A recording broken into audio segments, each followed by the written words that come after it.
Mapagpalang araw sa ating lahat. Ako ang inyong lingkod, Elijah Paujan Valdez, at welcome sa ating daily devotions. Ang ating verse for today ay nasa 1 Habakkuk chapter 1 verse 12 to 13. Sinasabi rito na sinabi ni Habakkuk, "O Panginoon, kayo ay Diyos mula pa noon. Kayo ang aking Diyos, ang banal na Diyos na walang kamatayan. O Panginoon, ang bato na kanlungan, pinili ninyo ang mga taga-Babilonya para magparusa sa amin. Dahil banal kayo, hindi nyo matitiis tignan ang kasamaan at kaguluhan. Pero bakit nyo hinayaan ang mga traidor na mga taga-Babilonya na gawin ito sa amin? Bakit ninyo hinayaang pagmalupitan ang mga taong hindi gaanong masama kung ihambing sa kanila?" Ang isang seryosong problema na kinaharap natin sa pagkamaling ito ay nagmumula sa hindi maliwanag na katangian ng salitang pagpapasensya. Sa isang pagkakataon, ang salitang iyon ay parehong kahulugan ng pagkapuot sa kasalanan, ngunit hindi sa makasalanan.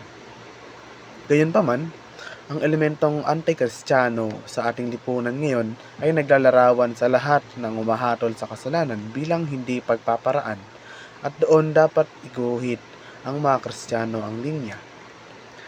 Dahil dapat makita ng mga tao ang kanilang kasalanan bago nila makita ang kanilang pangangailangan para sa isang tagapagligtas.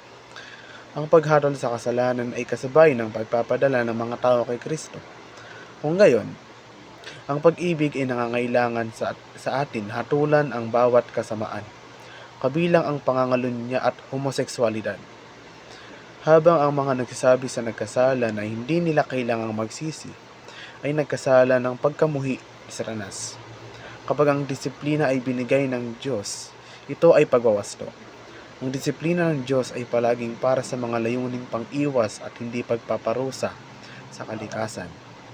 May kahihinatnan din ang kasalanan. Patawarin ka ng Diyos sa pagpatay, ngunit hindi ito nangangahulugan na hindi ka maglilingkod sa oras ng bilangguan.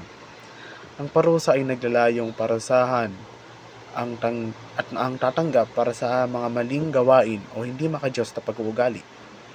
At ang parusa ay tungkol sa sakit at kabayaran para sa mga maling gawain. Iyon ay dahil pinaninindigan natin na hindi lamang ang masama at mabuti ay umiiral, ngunit ang isang mabuting Diyos ay nag-oorden ng bawat kasamaan na nagaganap. Kung itinalaga ng Panginoon ang kasamaan, paano siya nagiging mabuti?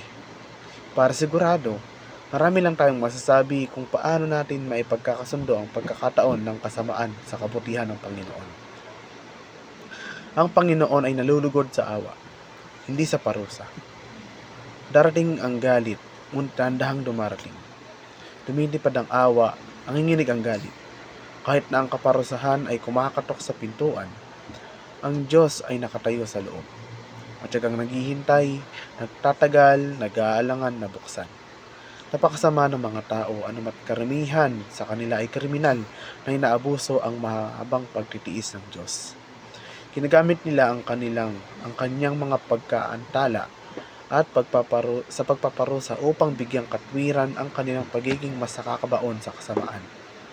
Dahil ang hatol laban sa isang kriminal ay nagawain ay hindi natupad kaagad, ang puso ng mga tao ay puno ng pagnanais na gumawa ng krimen. Isang minorya ang tumutugon ng may pagsisisi sa pagtitiis ng Diyos. Ang awa ng Diyos ay isang prosesong nagliligtas ng kaluluwa para sa ilan, at isang proseso ng pagsira ng kaluluwa para sa iba. Ito ay malinaw na katotohanan, ngunit isang misteryo na nauunawaan lamang ng ating Panginoong Diyos. Muli, ako ang inyong lingkod, Elijah Paujan Valdez, at dito na nagtatapos ang aking daily devotions.